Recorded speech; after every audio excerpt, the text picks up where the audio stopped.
Everyone, कैसे हैं सारे ज़रूर बताइएगा। और आज की जो वीडियो होने वाली है, आप लोग मेरे बैकग्राउंड में देखिए, मैं चेरी के पेड़ के नीचे हूँ। जी हाँ, यहाँ देखिए लाल लाल चेरीज़ और काफ़ी हद तक चेरीज़ इसमें पकने लग गई हैं।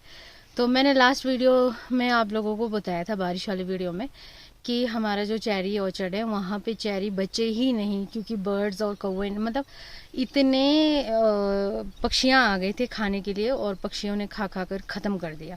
ठीक है, और आज मैं कंडे आई हूँ। थैंक गॉड यहाँ पे कम से कम बर्ड्स ने नहीं खाए हैं, बहुत कम शम खाए हुए हैं। खाए बेशक हैं पर कम शम खाए हुए हैं।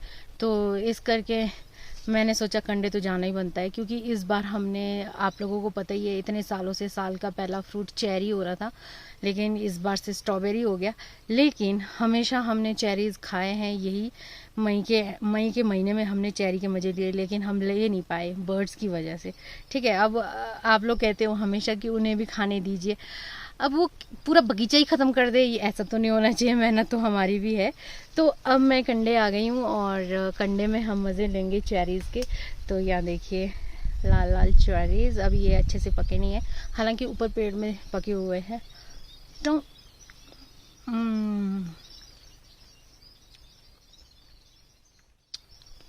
इतने रसीले और इतने टेस्टी ना, मैं आप लोगों को क्या बताऊँ। तो ज़्यादा देरी ना करते हुए करते हैं वीडियो को शुरू, चलिए।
यहाँ देखिए कितना छोटा पौधा है और इसमें कितने सारे चेरीज लगे हैं।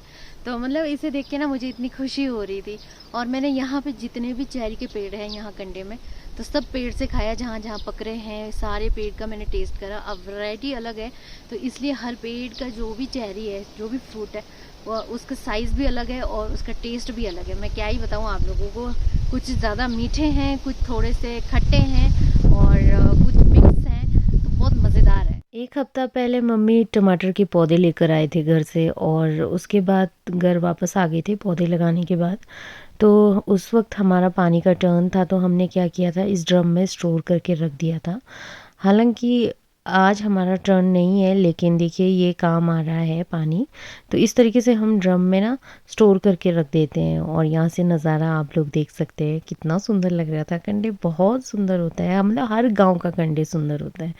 तो यहाँ पे फ्रेश धनिया थी, तो हम यहाँ पे धनिया मतलब निकालने लग गए थे, क्योंकि घर के लिए भी लेकर जाना था, साथ ही साथ मैंने धनिया की चटनी भी बनानी थी। तो मैं बस लगी हुई थी धनिया निकालने के लिए, और मम्मी भी उठा रहे थे धनिया। तो आजकल किन्नौर में ना ग्रीनरी इतना ज़्यादा है। मैंने हमेशा आप लोगों को कहा है, मई का जो महीना होता है ना किन्नौर में घूमने लायक होता है, क्योंकि पहाड़ों पे बर्फ़ भी होती है, नज़ारा भी बहुत सुंदर होता है और मज़ा भी आ जाता है घूमने के लिए। तो आप लोग कभी भी अगर प्लान कर रहे हो किन्नौर आने की, तो हमेशा मई के महीने में आइएगा, क्योंकि आप लोगों को मज़ा ही आ जाएगा।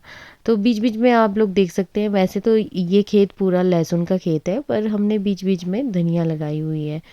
तो यहाँ देखिए हमने कितना सारा धनिया उठा लिया है, क्योंकि अब पता नहीं कब आना होगा यहाँ कंडे में। तो ये वैसे ही कोई राहगीर उठा लेगा, तो उससे तो अच्छा है कि हम ही उठा के ले आए। और यहाँ पे देख सकते हैं जो लहसुन है वो काफ़ी बड़े बड़े हो गए। अब कुछ टाइम बाद लहसुन को बांधने का टाइम आ जाएगा।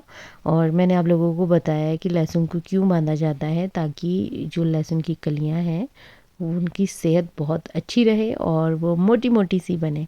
तो मम्मी मुझे बता रहे थे यहाँ पे कि अभी टाइम है इसे बांधने का, नहीं तो मैं मम्मी को कह रही थी कि चलो लगे हाथ इसे बांध भी लेते हैं।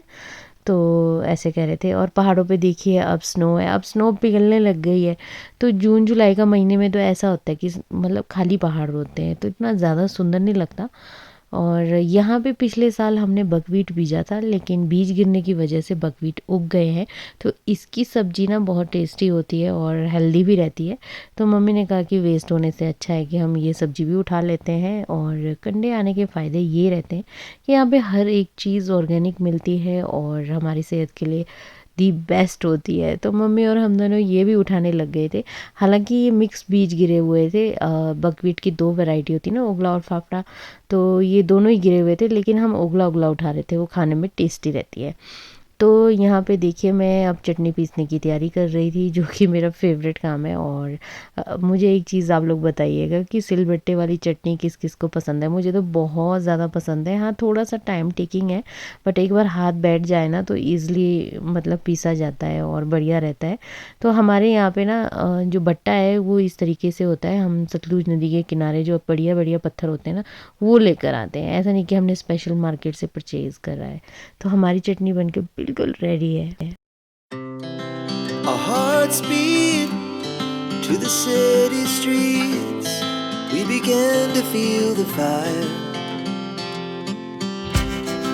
We rise like tall buildings as the chemicals they take us higher. The night's young and it's just begun as she puts her hand in mine. We wanna chase the night, wanna dance to the light, pull the stars from the sky, just two hearts running wild, never sleep, never stop. खाना भी ready हो गया है और मैं cherry के मज़े ले रही हूँ यहाँ पर, लेकिन मुझे मधुमक्खियाँ मज़े लेने नहीं दे रही। इतनी मधुमक्खियाँ घूम रही है ना मेरे आसपास। तो मम्मी कह रहे थे कि मैंने ब्लैक पहना है तो शायद मुझे बालू समझ रही होंगी वो, क्योंकि मम्मी कह, अब लोगों की कहावतें होती है कि ये जब काले रंग को देख के अट्रैक्ट होती है क्योंकि उसे लगता है कि ये बालू है, तो मुझे काटने आ रही है। इतनी सारी मधुमक्खियाँ, मतलब यहाँ बैठने ही नहीं दे रही हैं। अब घर वापसी का टाइम आ गया था और हम चल पड़े थे घर की तरफ। और आप लोगों को पता ही है कि यहाँ कंडे हमारा बहुत टाइम बाद आना होता है, 15 दिन बाद, 10 दिन बाद, या नेक्स्ट मंथ कुछ ऐसे ही रहता है। तो जब हमारा पानी का टर्न होता है तो तब तो आना ही पड़ता है। तो नज़ारे देख सकते हैं यहाँ पे कितना सुंदर लग रहा है। कंडे में भी अब चारों तरफ ग्रीनरी है। लेकिन मेरी तबीयत इतनी ज़्यादा ख़राब हो गई थी, मैं क्या ही बताऊँ। आप लोग मेरी हालत देख सकते हैं कि मैं बोल तक भी नहीं पा रही थी। बस मैं चली जा रही थी और बस चलते चलते मैं थक गई थी। संडे को ना बाय बोलने का मन नहीं करता है, क्योंकि इतना सुंदर है और इतना सुकूनदायक है। तो जैसे तैसे करके मैं अपने घर वापस आ गई हूँ गांव में। और आजकल वेदर चेंज हो रहा है, मतलब कभी इतनी ज़्यादा ठंड हो रही है। जैसे आज का जो वेदर था काफ़ी गर्म था, फिर आप लोग कहते हो कि स्वेटर क्यों पहनते हैं, लेकिन सुबह शाम हमारे यहाँ काफ़ी ठंड हो जाती है। और कंडे जा रही थी तो वहाँ तो ठंड ही रहती है। और साथ ही साथ हवा इतनी ठंडी चलती है, 1 बजे के बाद तो ऑटोमेटिकली हमें स्वेटर पहनना ही पड़ता है। मतलब 1 बजे तक आप ना भी पहनोगे तब भी चलेगा, 1 बजे के बाद तो आपको पहनना ही पड़ेगा कंडे में, क्योंकि कंडे का जो टेम्परेचर है बिल्कुल डाउन चला जाता है। और उसके बाद आपको पता है कुछ दिन पहले बारिश भी हुई थी। तो तबीयत इस वजह से बस सर्द गर्म सा हो रहा है और तबीयत ना बिल्कुल चेंज हो रहा है। कभी वॉमिटिंग का मन हो रहा है, कभी क्या मन हो रहा है। उफ, मैं आप लोगों को बता नहीं सकती कि मुझे वहाँ कैसा लग रहा था, बट अभी जाके अच्छा लग रहा है। और मैंने अच्छे तरीके से पानी पिया, डिहाइड्रेशन भी हो सकती है, तो अभी जाके थोड़ा ठीक लग रहा है। तो आप लोगों को ये वाला व्लॉग कैसा लगा ज़रूर बताइएगा। और आप लोगों के मार्केट में चेरीज आए हैं कि नहीं आए हैं ये ज़रूर कमेंट करके मुझे बताइएगा। मिलती हूँ नए व्लॉग में नए टॉपिक के साथ, तब तक के लिए बाय बाय, टेक केयर।